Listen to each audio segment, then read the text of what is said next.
আমরা এই মুহূর্তে রয়েছি কলকাতায়।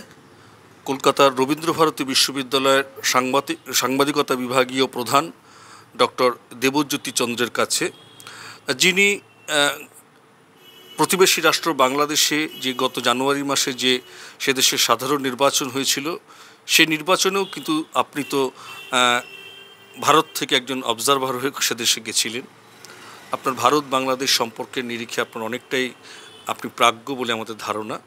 সেই জায়গা থেকে যে এই যে গত এক মাস ধরে যে বাংলাদেশে যে অচলাবস্থা সৃষ্টি হয়েছিল এবং পরবর্তী পর্যায়ে আমরা দেখলাম, এক কথায় বলা যায় যে আওয়ামী লীগ সরকারের পতন হলো। মাননীয় প্রধানমন্ত্রী, বাংলাদেশের প্রধানমন্ত্রী প্রাক্তন বলবো এখন, পদত্যাগ করে তিনি এই মুহূর্তে ভারতে অবস্থান করছেন। আমরা দেখলাম যে গত সোমবারের পর সে দেশের সেনাবাহিনীর প্রধান সংবাদ মাধ্যমের কাছে জানিয়েছিলেন, সে দেশের মানুষের কাছে আহ্বান জানিয়েছিলেন যে কয়েকটা দিন ধৈর্য ধরুন, তত্ত্বাবধায়ক সরকার গঠন হোক, আমরা চেষ্টা করব রাজ্যে আবার গণতন্ত্র প্রতিষ্ঠা করতে। সেই জায়গা থেকে আমরা গতকালই দেখলাম যে বিশ্বজয়ী অর্থনীতিবিদ, নোবেলজয়ী, যিনি শান্তির জন্য নোবেল পেয়েছেন, ডক্টর মোহাম্মদ ইউনূসের নেতৃত্বাধীন তিনি উপদেষ্টা এবং একটি তত্ত্বাবধায়ক সরকার গঠিত হয়েছে। গতকালই তারা প্রত্যেকে শপথ গ্রহণ করেছেন। তো ভারত এবং বাংলাদেশের যে সুনিবিড় সম্পর্ক সব ক্ষেত্রে, শিক্ষা, স্বাস্থ্য, ব্যবসায়িক আমরা আগের সরকারের ক্ষেত্রেও দেখেছি, এই তত্ত্বাবধায়ক সরকারের কাছে আপনি কি আশা প্রকাশ করেন যে আমাদের দুদেশের এই সম্পর্কের গতি প্রকৃতি আগামী দিন কোন দিকে যেতে পারে? আমরা কি আবার সেই সুনিবিড় সম্পর্ক, কেন এই মুহূর্তে দুদেশের বাংলাদেশ থেকে যারা ইন্ডিয়ায় আসেন সেই ভিসা অফিস আপাতত বন্ধ, কি মনে করছেন, কোন আমরা কি আশা করতে পারি?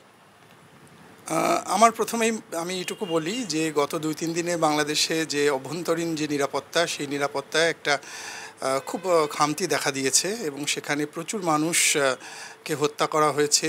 ওখানে যে police and law and order machinery, সেই ল অ্যান্ড অর্ডার মেশিনারি একদমই বসে গেছে এবং তার ফলে তত্ত্বাবধায়ক সরকার যে একটি বিশেষ পরিবেশের ব্যাকগ্রাউন্ডে তারা জাস্ট কালকে ক্ষমতায় এসেছে এবং তারা আপাতত কাজকর্মগুলো বুঝে নিচ্ছে। আমার মনে হয় ভারত বাংলাদেশ যে সম্পর্ক, সেগুলোর কথা না বলে প্রথমেই বাংলাদেশকে একটু স্টেবল হওয়ার জন্য একটু আমাদের সময় দিতে হবে।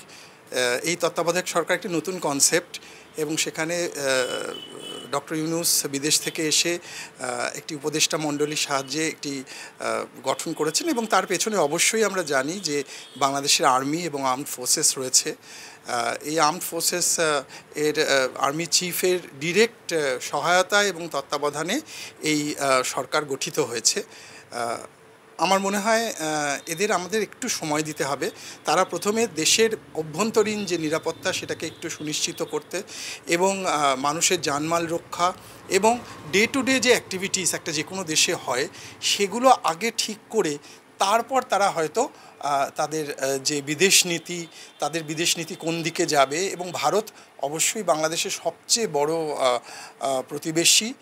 এত বড় ল্যান্ড বর্ডার পৃথিবীতে আর কোনো দুটি দেশের নেই এবং আমাদের যে সাংস্কৃতিক, অর্থনৈতিক নিবিড় সম্পর্ক আছে, ব্যবসা বাণিজ্য সম্পর্ক আছে এবং অবশ্যই যে পিপল টু পিপল কন্ট্যাক্ট, দুই দেশের যে মানুষের মধ্যে যে মেলবন্ধন, দীর্ঘমেয়াদী যে মেলবন্ধন, সেগুলো মাথায় রেখেই আপাতত বাংলাদেশের অভ্যন্তরীণ অবস্থাটা একটু সুস্থির হলে আমরা কোন দিকে, এই দেশ কোন দিকটা নেবে, আমাদের এখনও